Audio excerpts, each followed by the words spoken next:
Hello, good morning everyone. Myself Deepak Sharma. तो student, आज अपन discuss करने वाले हैं राइबोसोम के बारे में। तो अपनी जो सेल की सीरीज चल रही है ना।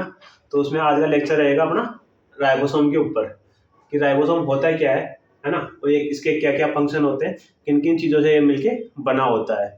ठीक है। तो आपका जो राइबोसोम होता है, तो राइबोसोम को अपन राइबो न्यूक्लियोप्रोटीन पार्टिकल्स के नाम से भी इसको जानते हैं, या राइबो न्यूक्लियोप्रोटीन पार्टिकल्स भी इसको अपन बोलते हैं। सबसे फर्स्ट इसकी स्टडी की थी पेलेड नाम के साइंटिस्ट ने 1955 के अंदर। ठीक है।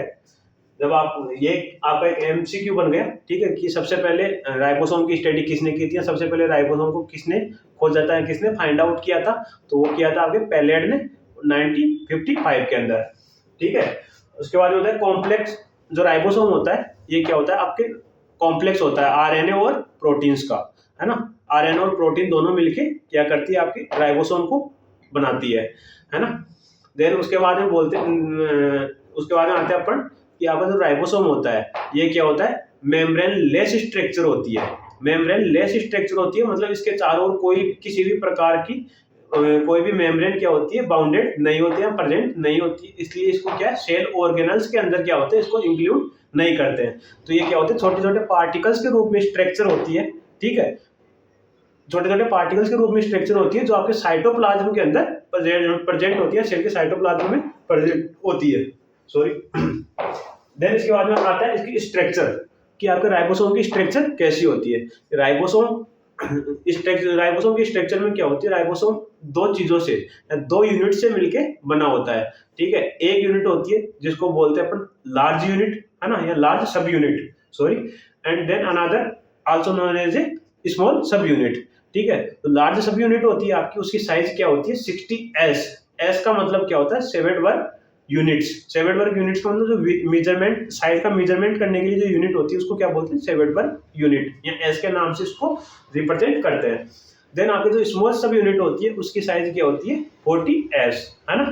देन अपन बात करते हैं कि राइबोसोम की सर ये कौन कौन सी जगह पे ज्यादा प्रेजेंट होते हैं, सब सेल में क्या होता है, इक्वल डिस्ट्रीब्यूट होता है। इसकी क्या कंडीशन होती है। तो राइबोसोम होता है ना, वो क्या होता है कि हर एक सेल के अंदर इक्वली डिस्ट्रीब्यूट नहीं होता है ना। ये क्या होता है कि इसका जहां पे काम ज्यादा होता है वहां पे ज्यादा मात्रा में प्रेजेंट होता है, या ज्यादा क्वांटिटी में प्रेजेंट होता है। जहां इसका काम कम होता है वहां पे क्या होता है, ये कम क्वांटिटी में प्रेजेंट होता है। अब आपको इसका मोस्टली लोगों को पता होगा है कि इसका फंक्शन क्या होता है। इसका फंक्शन होता है प्रोटीन सिंथेसिस करना। ठीक है। तो जिस भी ऑर्गन के अंदर क्या होगा, प्रोटीन की ज्यादा मात्रा चाहिए होगी या ज्यादा क्वांटिटी चाहिए होगी, वहां पे क्या होगा, राइबोसोम ज्यादा प्रेजेंट होगा। ठीक है। तो आपका जो पेनक्रियाज होता है, पेनक्रियाज में क्या होता है, डाइजेस्टिव एंजाइम्स बनते हैं। तो सारे एंजाइम्स क्या होते हैं, मोस्टली प्रोटीन ही होते हैं, है ना। तो अब प्रोटीन का फॉर्मेशन, अब पेनक्रियाज में क्या होता है, एंजाइम बनाने के लिए क्या चाहिए, प्रोटीन चाहिए, है ना। और प्रोटीन के लिए क्या चाहिए आपको, राइबोसोम चाहिए। ठीक है। तो pancreas cell have a more ribosome because digestive enzyme of formation in pancreas. ठीक है।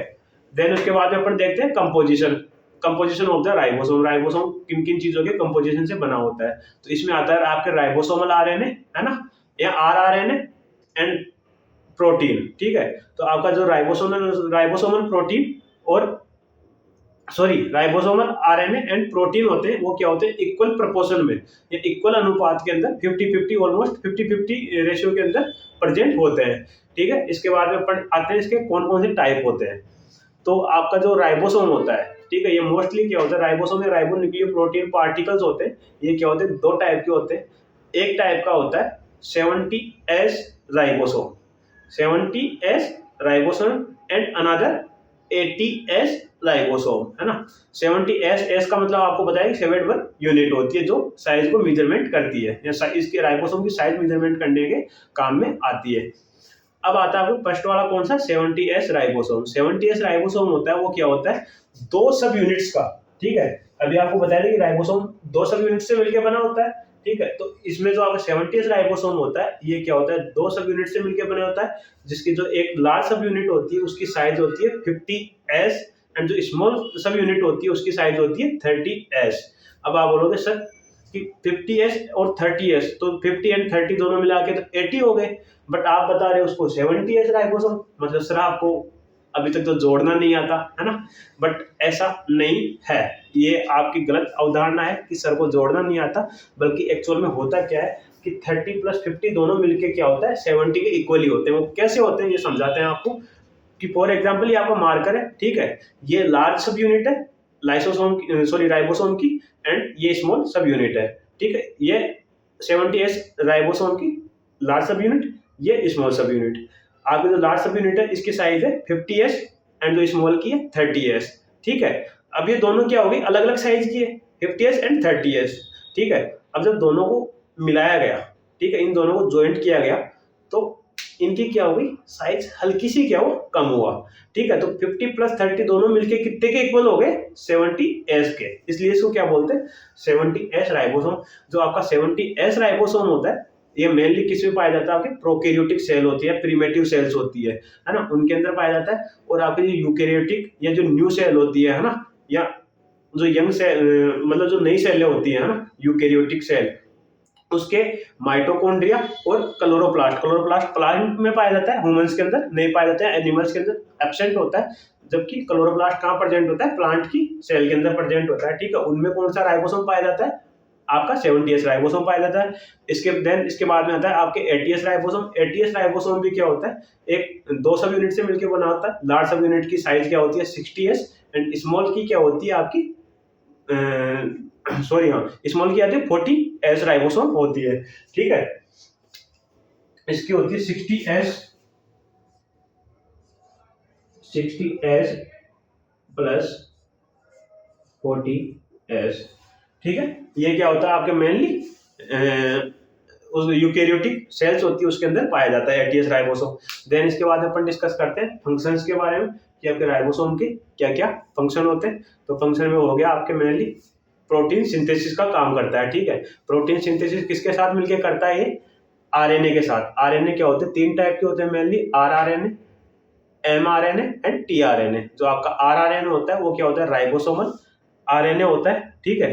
एमआरएनए होता है वो क्या होता है, मैसेंजर आरएनए होता है। मैसेंजर आरएनए का मतलब क्या होता है, उसके ऊपर कोडोन्स लगे होते हैं ना, उन कोडोन्स के अकॉर्डिंग क्या होता है, प्रोटीन का सिंथेसिस होता है, या उन कोडोन्स के अकॉर्डिंग क्या होते हैं, अमाइनो एसिड आपके अटैच होते हैं। और अमाइनो एसिड ही क्या होते हैं, आपके कंपाउंड होते हैं, किसके, प्रोटीन के, या अमाइनो एसिड से मिलकर ही क्या होती है, प्रोटीन का सिंथेसिस होता है। जो आपका टीआरएनए होता है इसको ट्रांसफर आरएनए बोलते हैं, या फिर ट्रांसफर आरएनए। इसका काम क्या होता है, इसका फंक्शन क्या होता है, कि जो आपके अमाइनो एसिड क्या होते हैं आके जुड़ रहे हैं एमआरएनए पे, है ना, इनको जोड़ने का कार्य कौन कर रहा है, आपका राइबोसोम कर रहा है। उसको क्या बोलते हैं, वो क्या करते हैं, उनको ट्रांसफर करने का काम करते हैं अमाइनो एसिड को, कौन, आपका टीआरएनए, ठीक है।